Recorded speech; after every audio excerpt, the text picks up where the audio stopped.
Is this really a 50-ton press or not?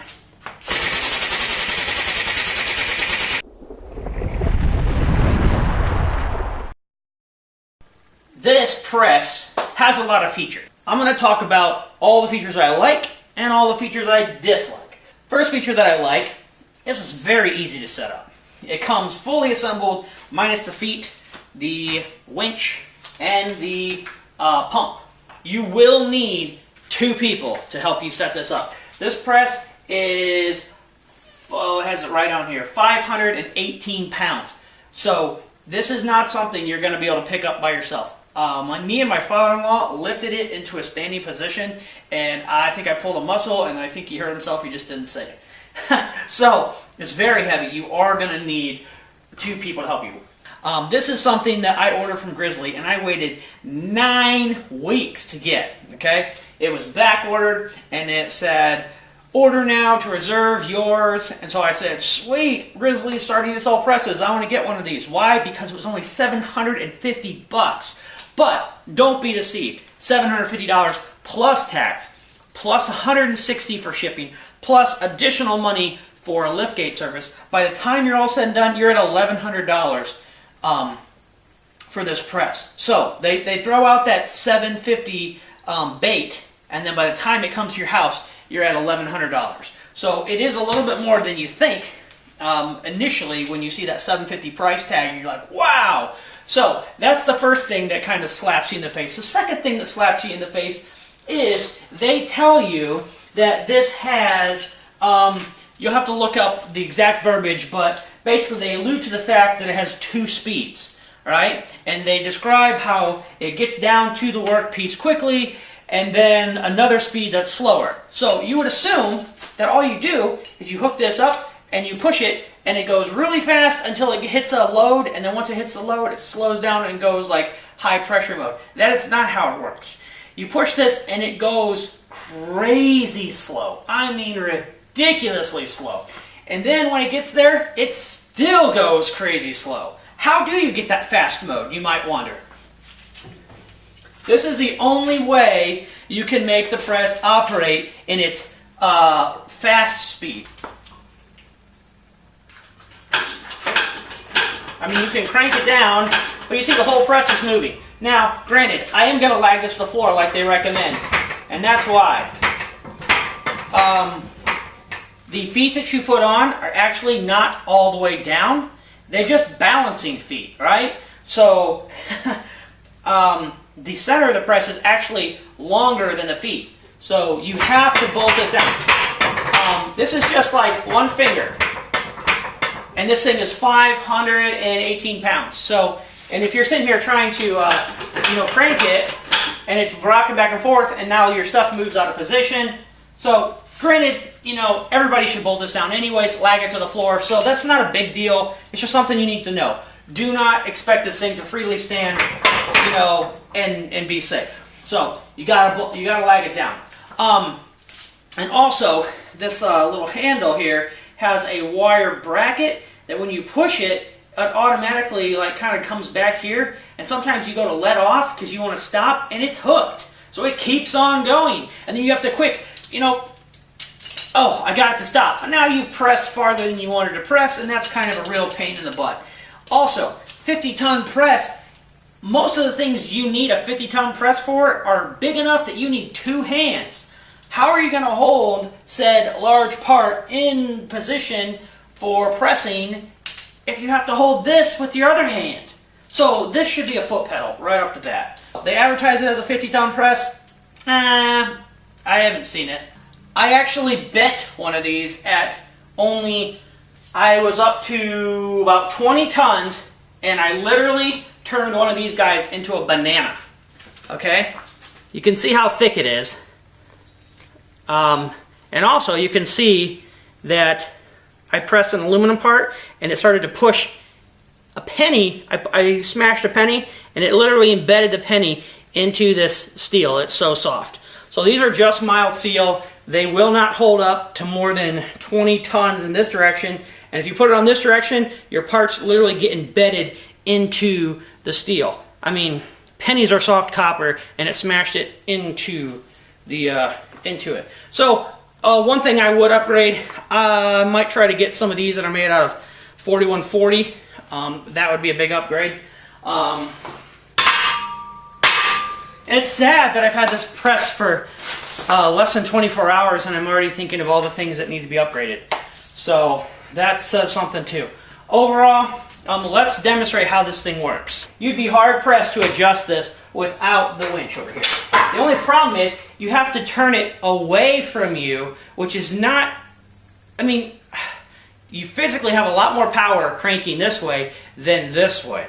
But yet, this is the direction you have to crank in order to lift it in the heavy direction. So, I don't know who thought that was a good idea. Maybe, you know, I do notice, nope, I can't switch sides. You know, on the website it shows you that there's holes here and here, so you could swap sides, but you can't. Also, you wouldn't have enough hose. So yeah, watch. I have to crank away from me. And it takes a considerable amount of force. And the whole thing's shaking all over the place.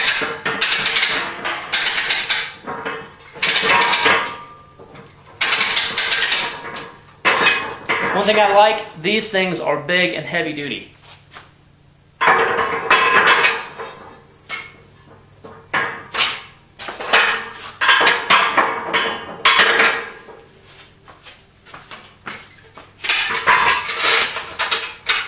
And we are going to go ahead and squish some stuff. So, like I've said, you cannot use the press in that configuration because these will bend. They are very soft, and you don't really want to turn these into a banana because then they don't work very well. So, you got to stand them up like this if you're going to use them. So, let's smash something. Okay. I have this little aluminum part here.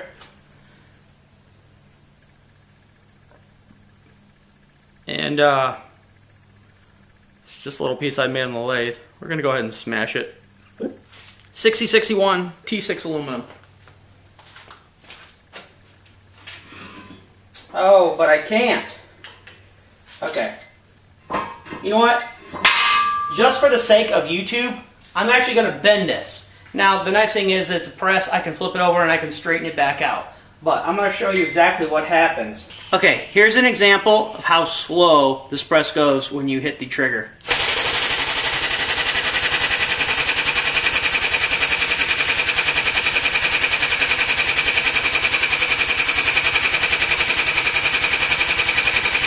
Yes, it is actually moving. Now I'm going to go ahead and get the handle out and pump it by hand.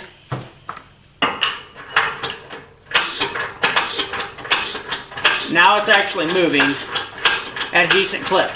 Now I've noticed, because the hand crank moves so fast, it does not have a lot of power. You will not be able to physically crank this hand pump all the way to max pressure. It literally, like, you'd be sitting on it and it might not have enough power. You have to use the air to get all the way to max pressure. But the hand pump does actually go a lot faster. So it lets you get it started. I'm rocking it back and forth. So I'm going to go ahead and I'm going to hit the use the automatic air over hydraulic feature here.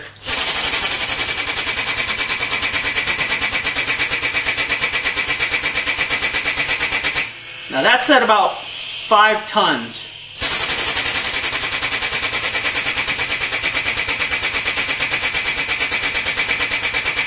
And it's just holding right at 5 tons. It will not continue to build pressure until it stops crushing.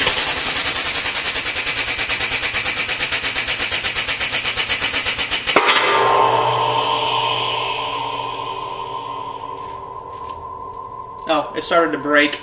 I need to, like, take cover.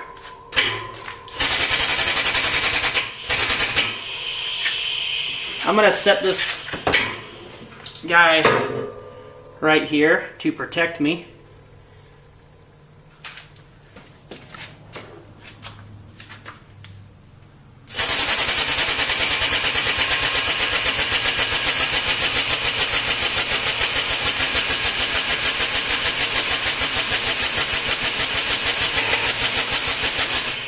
Okay, we're up to 15 tons.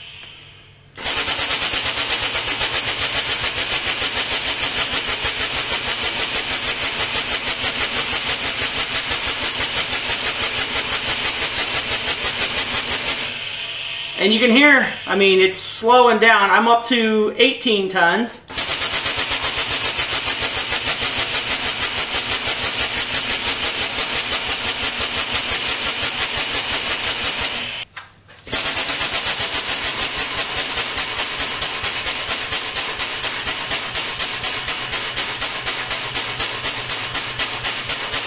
I'm struggling to get to 25 tons.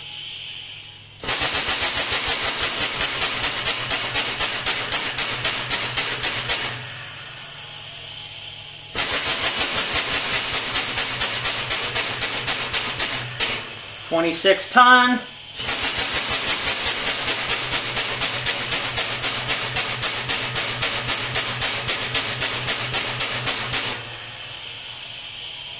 I'm only up to 26 ton.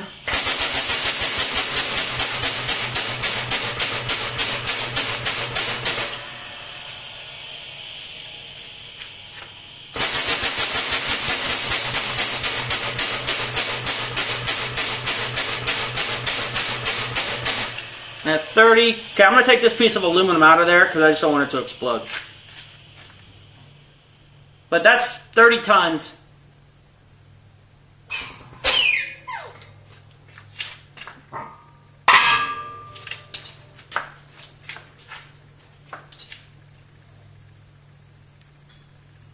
So, 30 tons, and we have a nice little aluminum slug. Alright, so, and look what happened. Can you see how bent that is? I mean, pretty sure you can see that on the camera. That is very bent. And that was only, actually, that was, yeah, that was 30 tons. And, this guy is completely warped. So now I have to straighten it back out because I've turned it into a banana. You can see right there the light. So, alright, let's flip it back over and let's straighten it out. Now once again, I have to crank by hand, otherwise we'll be here all night long. And I gotta get it up to probably 30 tons to get it straightened out.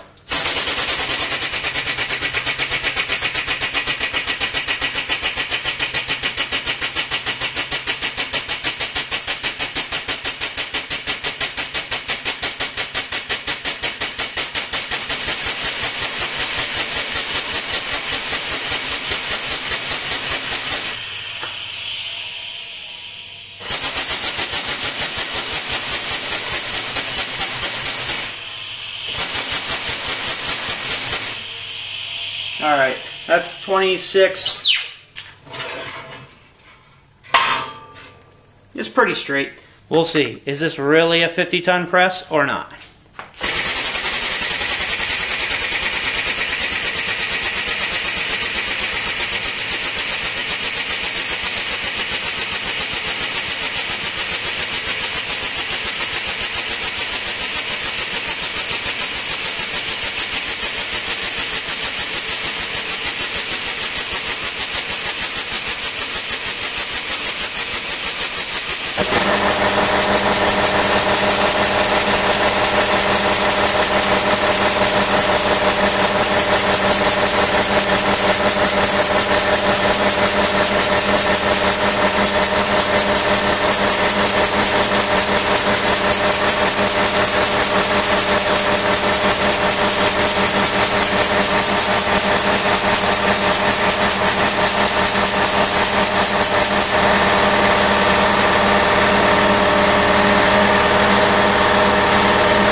Okay, you'll see it's bending right here.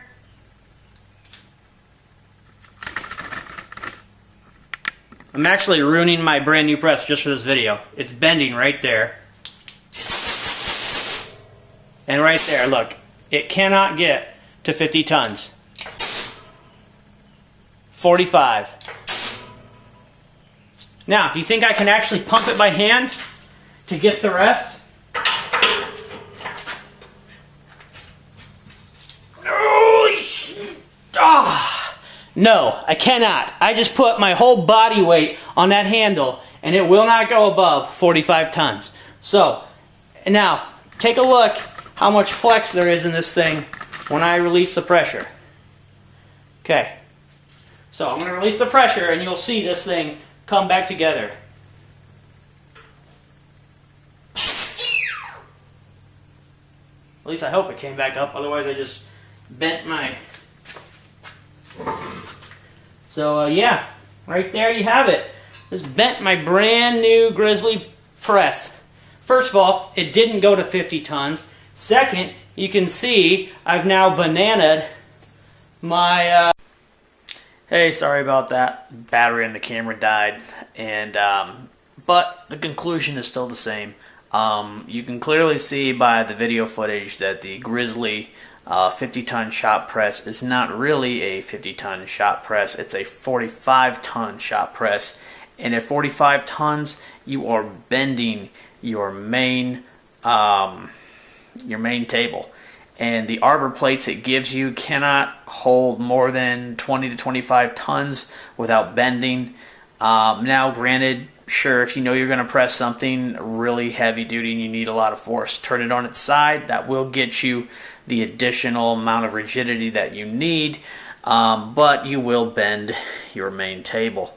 And also, they are soft enough that a lot of your workpieces will be embedded into the arbor plates, but I'm sure a local machine shop can cut you some arbor plates out of 4140, or head on over to swagoffroad.com.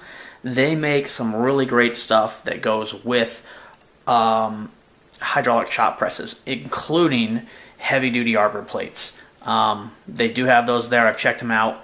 They're pricey if you don't have access to a machine shop. I actually work at one, so I should be able to get some a lot cheaper than that. But for everybody else who doesn't work at a machine shop, check out swagoffroad.com. I've been checking them out, and I'm going to get one of their press brake kits for my press. Overall, do I like the press? Well, you get what you pay for. And I'm happy with it despite its shortcomings. It is still going to do a great job for me. I am not anti-Grizzly. I have a Grizzly G0704 that I like. It hasn't held up very well, but once again, I got what I paid for, and I've gotten a ton of use out of that, and I plan to get a ton of use out of this 50-ton press. I do feel like it will be worth the money that I paid for it. By the time it breaks and falls apart and is total junk, I will either be able to rebuild it with some beefier parts, or I'll be able to upgrade at that point using the money that I've made with the press. So, thanks for watching. If you found this video helpful in making your decision, give me a thumbs up. Please subscribe and make sure you hit the notification bell. Otherwise, you will not be notified when I post a new video, which is few and far between. If you subscribe, you're not going to be spammed to death with videos, 7 days a week. I got a family, I got little kids, so these videos come out every now and again. When I find a good product, I will let you know. Anyways, thanks a lot, and I'll see you next time.